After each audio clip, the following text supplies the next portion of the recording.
नमस्कार, आपके कार्यक्रम चर्चा में आपका स्वागत है। मैं हूं सुधांशु रंजन। कल उच्चतम न्यायालय में केंद्रीय गृह मंत्रालय ने एक हलफनामा दिया है कि भारतीय दंड विधान में जो भी धाराएं हैं नफरत फैलाने से रोकने के लिए वो सभी धाराएं सही हैं और ऐसे कानून की ज़रूरत है। यानी जिसे अंग्रेजी में हेट स्पीच कहते हैं, उनको रोकने के लिए सख्त कानून की ज़रूरत है और ये सारे प्रावधान उन्हीं के लिए हैं।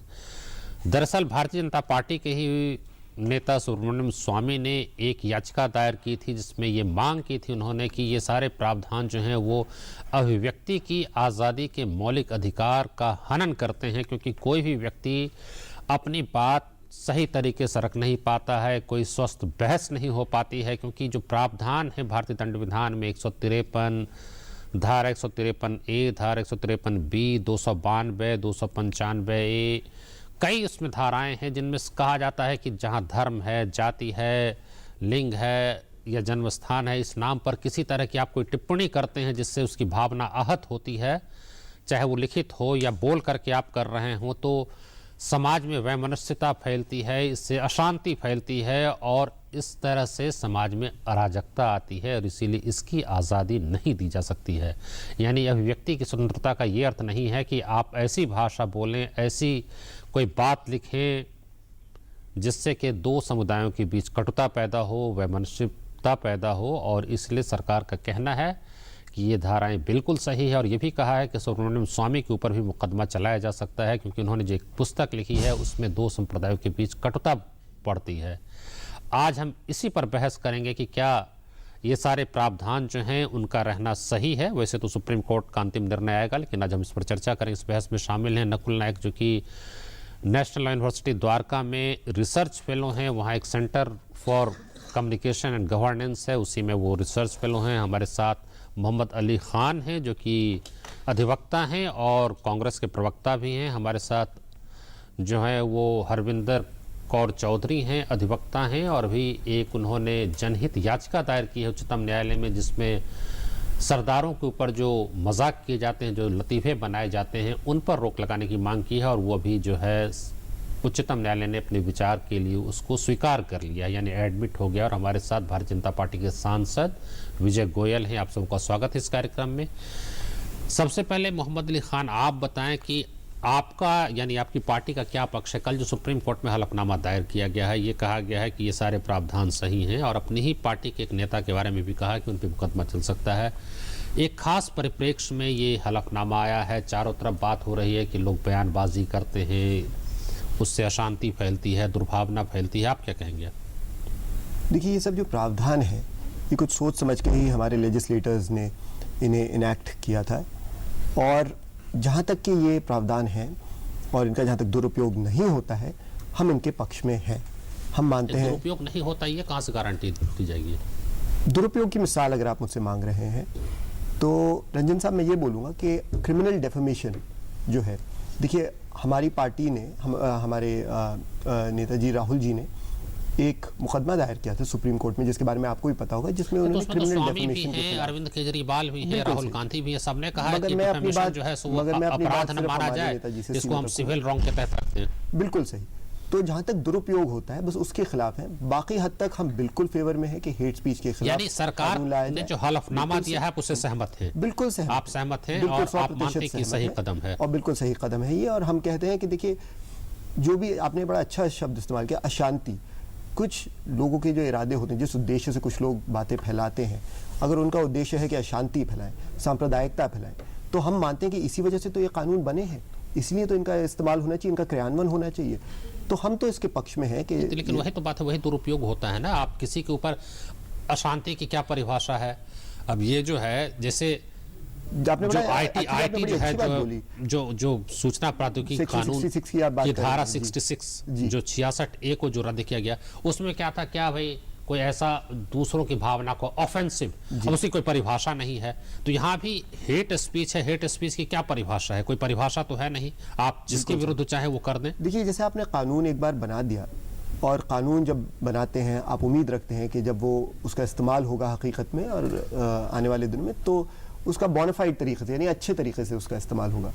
मगर अल्टीमेटली आखिर तौर पे ये कोर्ट्स की जिम्मेदारी होती है कानून को इंटरप्रेट करना। मैम भी बताएंगे आपको इसके बारे में। तो कोर्ट जब इंटरप्रेट करता है वो इसमें जान फूंकता है, जान डालता है। 66A को कोर्ट ने स्ट्राइक डाउन किया और हम लोग उसे वेलकम करते हैं जजमेंट को, कुछ सोच समझ के ही कोर्ट ने उसे स्ट्राइक डाउन किया है। और हम ये कहेंगे इरादा जिससे कानून बनाया जाता है वो एक होता है और जो जिस तरीके से उसका क्रियान्वयन होता है वो तो सरकार की जिम्मेदारी है। तो हम यही कहेंगे आप उद्देश्य पे भी गौर कीजिए और इस पे भी देखिए कैसे इनका क्रियान्वयन हो रहा है।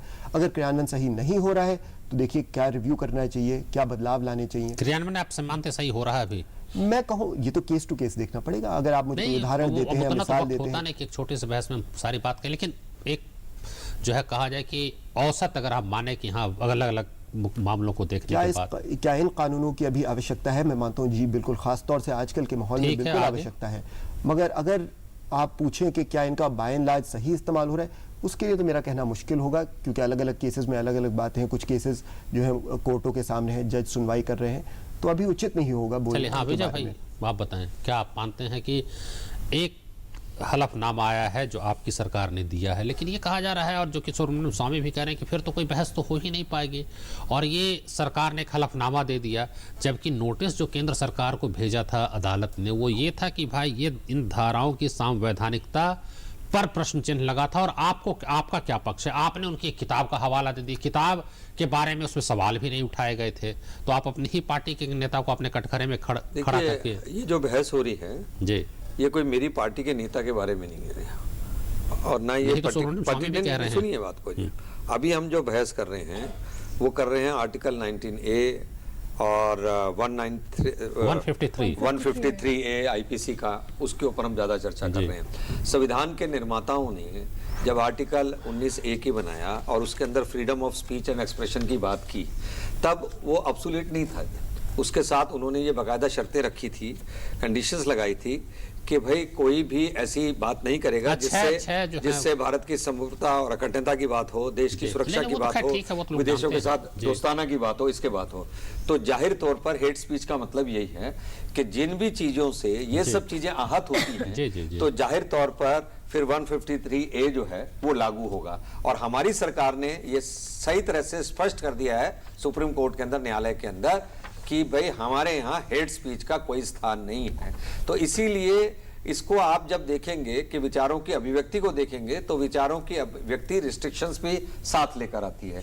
वही काम किया है। तो मैं समझता हूँ संविधान का जो आपने जिक्र किया विजय जी, उसमें मैं आपको एक बात बता दूं कि वो पहले तो लगभग पूरा ही था, लेकिन पहला संविधान संशोधन जून 1951 में आया और उसकी एक पृष्ठभूमि थी कि क्रॉस रोड्स नाम की पत्रिका थी रोमेश थापर की, उस पर प्रतिबंध लगा दिया गया उस समय के मद्रास में, चेन्नई जिसको आज हम कहते हैं, और उसके बाद फिर से अदालत के द्वारा सुप्रीम कोर्ट ने उस प्रतिबंध को हटाया। उसके मई में ऐसा हुआ और जून में जो है सो वो संशोधन आकर के ये कर दिया कि ये सारे प्रतिबंध होंगे, अभिव्यक्ति की स्वतंत्रता जो है वो बिल्कुल एब्सोल्यूट जो है बिना कोई शर्त के नहीं हो सकती है, उसमें कुछ शर्तें लागू कर दी गई। तो ये तो सरकार कभी जो है पूरी स्वायत्तता पूरी स्वतंत्रता तो देगी नहीं, वो हर सरकार के साथ। ये सरकार की बात नहीं है, ये समाज की बात भी है। क्या समाज ऐसा चाहता है कि इस फ्रीडम ऑफ एक्सप्रेशन के रहते हुए हम कुछ भी बोलें और कुछ भी करें, चाहे किसी की जाति की हानि हो, चाहे कोई धर्म की हानि हो? कहा जा रहा है कि जो नेता ऐसा कर रहे हैं, चाहे आपकी पार्टी के नेता किसी भी पार्टी के, उन पे आप जो है मतलब पार्टी की ओर से रोक लगाए ना, कानूनी रोक तो बात की बात है। नहीं, दो समझिए, कोई भी पार्टी का व्यक्ति हो या किसी विशेष वर्ग का व्यक्ति हो, एक रोक वो है, किंतु एक आदमी की एक इंडिविजुअल आइडेंटिटी भी है। उस इंडिविजुअल आइडेंटिटी के अंदर जब आदमी कुछ भी रखता है तो कानून अपना काम करता है। अभी आप सवाल पूछ रहे थे भाई कौन डिसाइड करेगा, तो भाई ये लॉ एनफोर्समेंट एजेंसियां वो डिसाइड करती हैं, वो गलत या सही डिसाइड करती हैं तो फिर न्यायालयों के अंदर उस बात को डिसाइड होता है। किंतु ऐसी आजादी नहीं दी जा सकती जो नफरत फैलाए जाके और वो नफरत के लिए, देश की सुरक्षा के लिए खतरा बने, देश की अखंडता के लिए खतरा बने, जाति धर्म समुदाय के लिए उसके अंदर कोई विपत्तियां हो, कोई हानियां हो। तो मैं समझता हूं सबसे ज्यादा नफरत तो सरकार में एक किसी राजनीतिक दल की बात नहीं करता हूं, सबसे ज्यादा तो नेता ही नफरत फैलाते हैं। वो धर्म के नाम पर, जाति के नाम पर हर चुनाव में इतनी नफरत फैलाई जाती है और हर पार्टी के लोग करते हैं। उसमें एक पार्टी की बात दो बात समझिए बात, एक होता है नफरत फैलाना, एक होता है वाद विवाद करना, एक होता है आरोप प्रत्यारोप। इसलिए सब चीजों को आप मिक्स नहीं कर सकते। नफरत, जिस भी चीजों से नफरत फैलती है, मेरी पार्टी, मेरी सरकार उसके बिल्कुल भी पक्ष में नहीं है। और इसीलिए सरकार ने हलफनामा दिया इस बात के लिए कि भाई नफरत फैलाना अभिव्यक्ति की आजादी नहीं है। टिप्पणी मोहम्मद अली खान की ले लेंगे, उसके बाद हम तो छोटी सी टिप्पणी। मैं बड़ा खुश हूँ एक्चुअली, गोयल साहब ने इतनी जो बातें की हैं मुझे बड़ी खुशी हुई।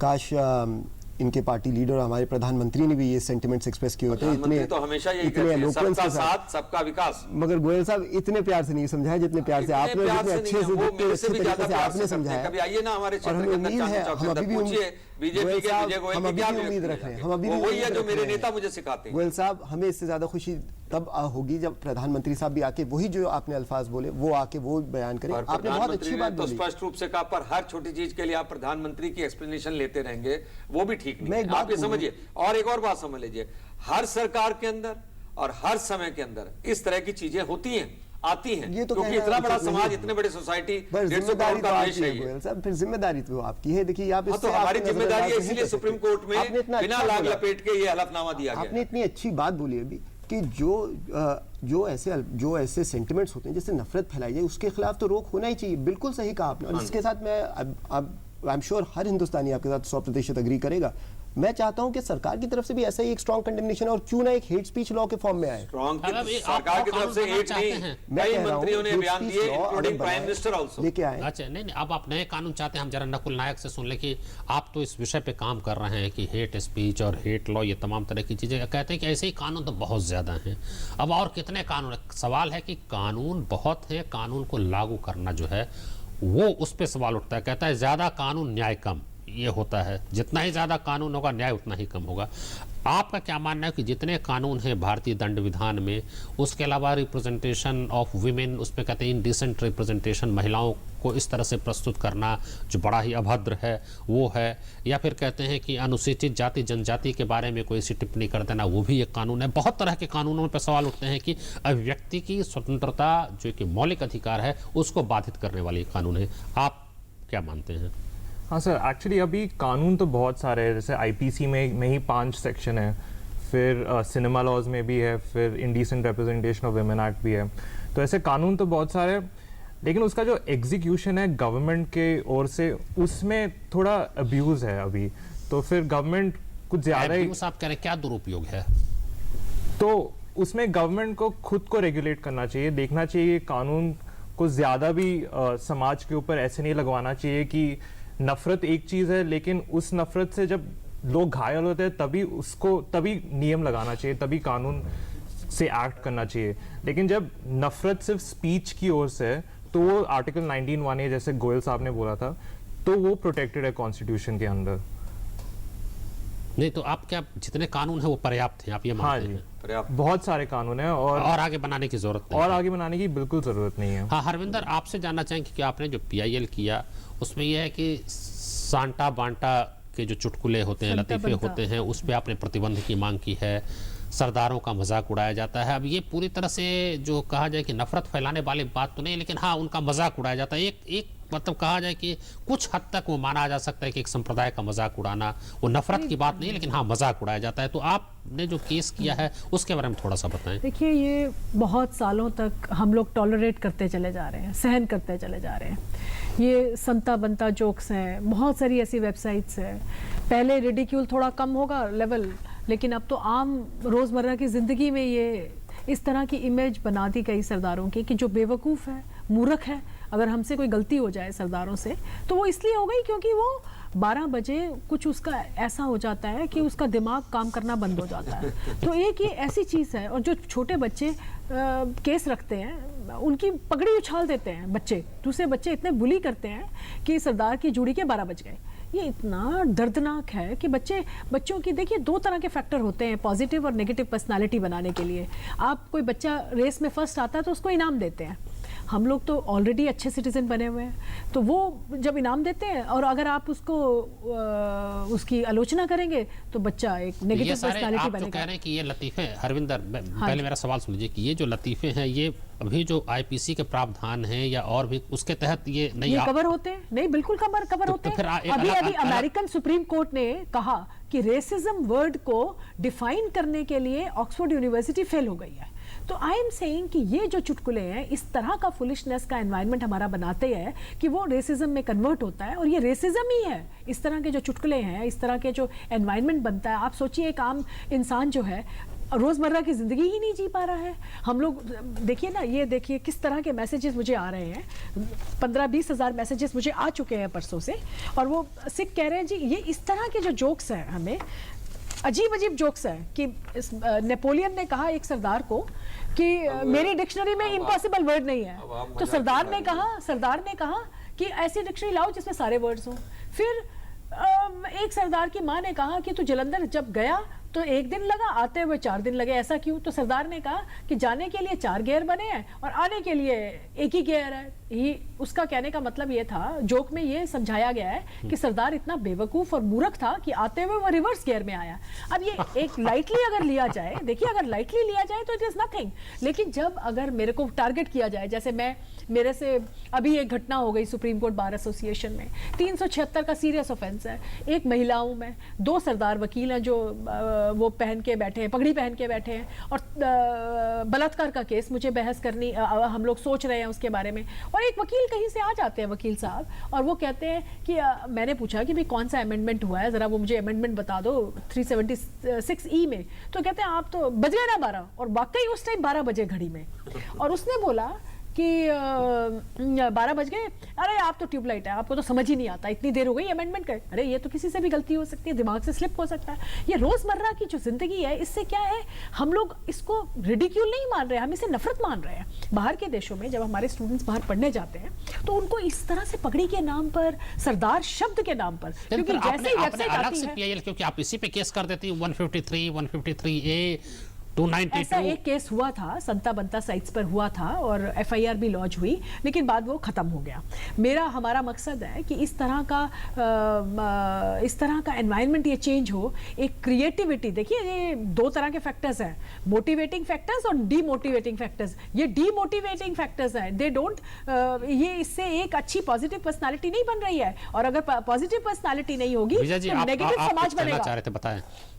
नहीं, देखिए पहली बात तो किसी को भी याचिका करने का अधिकार है, और अगर वास्तव में कोई हर्ट होता है तो फिर इनकी याचिका ठीक है, किंतु हमारे तो इतने सिख मित्र रहे, कभी हमने पूरी लाइफ के अंदर किसी को हर्ट होते नहीं देखा। जब आदमी खुद हर्ट होता है कई बार किसी भी कारण से, तो आदमी को लगता है शायद पूरी कम्युनिटी हर्ट हो रही है। अगर हर्ट हो रही है तो जाहिर, सुनिए ना, जब हर्ट हो रही है तो जाहिर तौर पे कोई भी आदमी अपनी बात रखता है तो उसको रखनी चाहिए। पर आप देखिए अकबर बीरबल के जोक्स हैं, अब अकबर बीरबल के जोक्स, कोई कहेगा कि भाई अकबर बीरबल के जोक्स क्यों हैं, इसको छोड़िए, अकबर बीरबल अभी आप सुनिए ना, उसके बाद आप समझिए मुल्ला नसरुद्दीन के जोक्स हैं दुनिया भर के, जाके उसको भी छोड़िए, महिलाओं के दुनिया भर के जोक्स हैं, तो आ जाएंगी महिलाएं भी आएंगी, महिलाएं आएंगी आगे। इसीलिए आपको ये चाहिए, जोक्स के ऊपर बैन लगवा दीजिए आप, कोई, क्योंकि जोक में कोई बनिया होगा, कोई जाट होगा, कोई सिख होगा, तो फिर आप, कोई मुस्लिम होगा, तो आप साथ के साथ बोलते हैं। देखिए हमें बोलने दीजिए एक बात ना, आप तो बोल के ही तो आप नेता बन गए, मिनिस्टर भी बन जाएंगे, बन ही गए थे तो बन जाएंगे, क्या आप जाएंगे कहाँ? आप, मैं तो जनता हूँ ना, आप तो पब्लिक सर्वेंट हैं, हम तो जनता है। हम ये कह रहे हैं कि अगर आप इस तरह का एनवायरनमेंट बढ़ता चला गया, आप ये कह रहे हैं कि आपने पहले 40 साल क्यों नहीं किया। देखिए ये पहले भी पिटिशंस फाइल हुई, पहले भी FIR भी लॉन्च हुई, लोग दर्द दिल में लेके बैठे हैं। अभी भी मैसेज आया कि खुशवंत सिंह जी तो मर गए, लेकिन हमारे लिए जिंदगी भर के लिए, हमारे आने वाली जनरेशंस के लिए भी shame to the Sikh community कर गए। आप कम्युनिटी, लेकिन ये हरविंदर, आप ये मत समझिए कि आप जो कह रहे हैं वही अंतिम सत्य है। उन्होंने किसी को मजाक के रूप में लिया, कोई कहता है, और खुशवंत सिंह बहुत बड़े बुद्धिजीवी थे, कोई मामूली व्यक्ति नहीं थे। बिल्कुल ठीक है, बुद्धिजीवी थे, हम उनको मानते हैं। आज तक किसी भी सिख बॉडी ने, इतने सालों में मैंने नहीं देखा कोई फाइल किया हो जी, पर अब हर्ट हुए हैं तो जाहिर तौर पर उनको फाइल करना चाहिए। पर आप उससे भी ऊपर एक बात देखिए, टेलीविजन के अच्छे चैनलों के अंदर जब प्रधानमंत्री का मजाक उड़ाया जाता है, कोई गुस्ताखी माफ कोई उसके अंदर होता है, तब तो लोग नहीं बोलते कि हमारे देश का नेताओं का होता है, सारे नेताओं का होता है। सुनिए एक मिनट के लिए, दूसरा उससे आगे चलिए आप, हमको स्कूलों में मुहावरे और लकोक्ति रटवाए जाते थे, पढ़ाए नहीं जाते थे, रटवाए जाते थे कि इनका जीवन में प्रयोग करिए जी। अब हम अगर प्रयोग करते हैं कि भाई कुत्ते की देम इतने साल हो जाए सीधी नहीं होती, तो वो कहते हैं हमको कुत्ता कह दिया जी, है ना। और इसी तरीके से जो भी हम मुहावरा इस्तेमाल नहीं तो करेंगे, बहस हमारी दूसरी तो थी, उस पे कर लेंगे वो तो जी। बहस इसलिए भटक गया, बहस मेरा भटक ये गया। कहना लेकिन हम है, ये फिर ये बड़ा नफरत के ऊपर subjective है। नफरत के ऊपर आ जाए, ये बड़ा subjective है। ये नफरत के दांशु ऊपर जी ये अपनी बात मेरे ही पक्ष में बोल रहे हैं। हाँ, आपके पक्ष ये में तो मेरे शुरू पक्ष से में मैंने बोल बोला रहे हैं, आपको। ये कह रहे हैं कि ये देखो ये थोड़ी बहुत पॉलिटिशियन वाली बात है, लेकिन दिल के बुरे नहीं है। ये कह रहे हैं कि अगर आपका दिल दुखा है, हाँ, ये दुख रहा है, जाहिर तो तौर वो पर। चीज बंद होनी मैंने चाहिए। कहा है। ये पहले भी कह रहे थे, अब भी कह हाँ रहे जी। हैं। शब्द कोई भी कुछ चलिए गलत ठीक है, चुनाव हो लेकिन गया। इस बहस को हम आगे बढ़ाते हैं कि नफरत की जो भाषा है, चाहे वो किसी रूप में है, हम बोल करके करते हैं, लिख करके करते हैं, जैसे भी करते हैं, कहा जाता है कि अगर आप राइट टू ऑफेंड, आहत करने का अधिकार नहीं देंगे तो व्यक्ति की स्वतंत्रता का कोई मतलब नहीं है। आप बताएं मोहम्मद अली खान, आप, मैं हर धर्म के, अब कोई नास्तिक है, अनिश्वरवादी है, वो मानता नहीं है, धर्म को नहीं मानता है, वो तो कहेगा कि भाई आप तो अंधविश्वास में पड़े हुए हैं, धर्म के नाम पर शोषण हो रहा है, इस्लाम में महिलाओं का शोषण है, हिंदू धर्म में जाति व्यवस्था है वो गलत है, उसके नाम पर विभिन्न जातियों का, दलितों का शोषण है। अगर वो कहता है तो आप कहेंगे हमारी भावना आहत हो गई। भाई आसाराम बापू को हम गाली देते हैं तो कहेंगे भाई साहब आपने एक संत को गाली दी, हम तो उनके फॉलोअर हैं, हमारी भावना आहत हो गई। देखिए, तो हर आदमी भावना आहत होने में कोर्ट चला जाता है, एक आदमी पे पूरे देश के 25 साल तो मामले ठोक मैं दिए ये जाते हैं। बोलूंगा, संविधान की दी गई जो आज़ादी है, हाँ। जो गोयल साहब ने बड़े विनम्रता से हमें समझाया, शिक्षा आर्टिकल 19(1) में, वो ये है कि आप जो है, आपको आज़ादी है बोलने की, अभिव्यक्ति की आज़ादी है, मगर किसी के सेंटिमेंट्स का अतिक्रमण नहीं होना चाहिए। ये अतिक्रमण बात नहीं है ना, होना क्यों नहीं होना चाहिए, क्यों नहीं होना चाहिए? आप एक अब धर्म यहाँ बना पे देते डिबेट कहते शुरू हैं हो हम तो जाता है सब ये हदों का। मानते हैं, अब उसमें सारा अंधविश्वास हो, वहाँ सारा शोषण हो। देखिए, अगर मान लीजिए इस- हिंदू धर्म में, नहीं, रंजन इस्लाम साहब, में, मैं आपकी बात ईसाई समझ धर्म रहा में हूं। हम मानते हैं कि ये बातें गलत हैं, ये सवाल है, तो आप किस कहेंगे हद भाई पे हमारी आप भावना लोग- आहत हो देखिए, एक मिसाल दी गोयल साहब ने, जो मैं भी इस्तेमाल करना चाहूँगा। देखिए, इतने सालों से जोक्स में किए जाते हैं वेरियस कम्युनिटीज़ के बारे में, मगर अब देख रहे हैं आप कि कुछ लोग पिटिशंस फाइल कर रहे हैं। मैं मैम के केस को रेफर नहीं कर रहा हूँ, मैं जनरली नहीं, लेकिन सरदारों के अलावा और किसी संप्रदाय मैं जनरली आपको बता रहा हूँ, मैं सिर्फ हिंदुस्तान, मैं सिर्फ नहीं, हिंदुस्तान की भी अकेले बात नहीं कर दुनिया रहा भर के जोक्स हैं। अच्छा चल, हूँ। हम पठानों पे जोक्स हैं। चलिए समय बहुत कम है। आप मान चुके हैं मेरी बात, आई एम हैप्पी। चलिए ठीक है, नहीं मगर विजय जी freedom आप of बताएं speech कि जो है, ये above जो everything, है, हमारा अगर मानना आप ये है। किसी को आहत करने का अधिकार ही नहीं देंगे तो अभिव्यक्ति की स्वतंत्रता का कोई अर्थ नहीं रह जाता है। हम केवल सब बोले गोयल साहब बड़े अच्छे आदमी हैं, अब कह देंगे कि गोयल साहब ने ये गलत किया तो आपकी भावना आहत हो गई। दो बात समझ लीजिए, नहीं, सही और गलत में तो फर्क है ना। इसमें दो बात समझ लीजिए बात को। एक लाइन है, वो लाइन कोई भी आदमी कहीं भी डिसाइड कर सकता है कि इस चीज से आहत हुआ या नहीं हुआ। जिस तरीके से पार्लियामेंट के अंदर जब असंसदीय शब्दों का इस्तेमाल होता है तो स्पीकर खड़ा होकर ये कहता है भाई ये शब्द असंसदीय और ये शब्द नहीं है। उसी तरीके से हम सब लोगों को जानकारी मिलती है, इसके अंदर छोटी छोटी बातों की बात नहीं हो रही है। अब आप जिससे सपुरता और अखंडता को हानि होती हो वो चीजें स्पष्ट नजर आती हैं जी। जिससे देश की सुरक्षा की बात हो वो चीजें स्पष्ट नजर आती हैं। नहीं, तो समुदाय के अंदर नफरत होती हो होने की बात है। देखिए, मैं जब विद्यार्थी था, मैं बता रहा हूँ, एक सेमिनार में मैं गया, उस समय रामायण सीरियल चल रहा था। एक वक्ता आए, बोलते हैं बॉन्डेड लेबरर लाइक लक्ष्मण। अब ये लक्ष्मण जिसके की भ्रातृ प्रेम की पूरे देश में, पूरी दुनिया में जिसका यशोगान है, उसके बाद उन्होंने कहा बॉन्डेड लेबरर, और किसी ने कोई केस नहीं किया। हो सकता है कोई केस कर देता तो कहता कि 153 में आपने धार्मिक भावना को आहत किया। हाँ बताइए रंजन साहब, मैं केस करने से थोड़ी हो जाता है जाके ये नहीं, तो actually, ये तो गोयल साहब, निर्णय होगा ना। हाँ, ये तो कोई तो निर्णय यही करेगा, या point तो मैं लॉ भी बोलना एनफोर्समेंट चाह रहा हूं। एजेंसी करेगी या न्यायालय करेगा कि क्या हुआ और क्या नहीं हुआ। अगर मर्डर भी होता है तो आपको डिसाइड करना पड़ता है कि भाई इसके कारण क्या रहे। कि आप बताएं कि राइट टू ऑफेंड जो है, के आधार पर होगा। हाँ, राइट टू ऑफेंड को आप कितना मानते हैं कि हेट स्पीच जो है, जो नफरत फैलाने वाली बात है, उसमें कितनी जगह मिलनी चाहिए उसको? बहुत जगह मिलनी चाहिए एक्चुअली, क्योंकि जैसे हमारे लॉज ऐसे दो प्रिंसिपल को रिकग्नाइज करती है। एक ऑफेंस प्रिंसिपल होता है, दूसरा हार्म प्रिंसिपल होता है। तो जो ऑफेंस प्रिंसिपल होता है, जो अगर एक व्यक्ति दूसरे व्यक्ति को कुछ बोले और दूसरे व्यक्ति ने बुरा माने उस बात से, और वो बोले कि मेरा सेंटिमेंट्स हर्ट हुआ है, तो उसको लॉ देखती नहीं है कि बोलती है कि लॉ नहीं बोलती है कि वो प्रोसिक्यूट हो सकता है।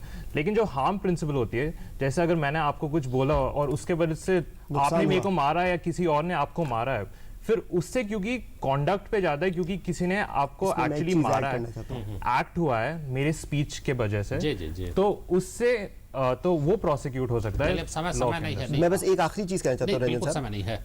10 सेकंड में बताइए। 10 सेकंड में मैं आपको बता दूं। देखिए, एक बहुत जरूरी चीज है डेफेमेशन। जब आप उसका फैसला कर रहे होते हैं न्यायालय, आप डिटरमिन करते हैं जो स्टेटमेंट आपके सामने वो स्टेटमेंट ऑफ ओपिनियन है, क्या उस आदमी की व्यक्तिगत राय, या स्टेटमेंट ऑफ फैक्ट है। अगर वो तथ्यों पे आधारित होता है तो वो तथ्यों पे आधारित कौन अगर कहेगा तथ्यों पे कि राम आधारित के बारे है में क्या हुआ, तो मोहम्मद उसके के खिलाफ बारे में, एक्शन नहीं जीसस के लिया बारे में जाएगा। तथ्यों पे आधारित कैसे हो मैं सकता है? उसके बारे में नहीं कर रहा हूँ, बट एग्जैक्टली ये सब तथ्यों चीजें पे आप आधारित अगर सुधांशु आपकी जी कह बात रहे है हैं, अयोध्या का जजमेंट तो बाबरी आप मस्जिद उसके के खिलाफ बारे एक्शन में है, नहीं वो ले कोई सकते। राम के बारे में और फला के बारे में। अगर आपकी चलिए, जाति हम राय चर्चा है समाप्त तो उसके खिलाफ करेंगे, समय एक्शन हमारा समाप्त हो गया है, चर्चा यहीं पे समाप्त करनी पड़ेगी। लेकिन एक बात है, व्यक्ति की स्वतंत्रता पर बहस तो चलती रहेगी, लेकिन ये बहुत मुश्किल से और लंबे संघर्ष के बाद पाया गया अधिकार है। और सुप्रीम कोर्ट में एक और PIL उसमें जो है दाखिल हुआ है, जो कि प्रवासी आंदोलन की तरफ से किया गया है कि लोग दूसरे राज्यों में जाते हैं, वहां घृणा का शिकार होते हैं। और उन्होंने कहा भी है कि चूंकि कोई दिशा निर्देश नहीं दिए गए हैं, इसलिए राज ठाकरे और अकबरुद्दीन ओवैसी जैसे लोगों के खिलाफ मुकदमे नहीं दर्ज हो रहे हैं। यानी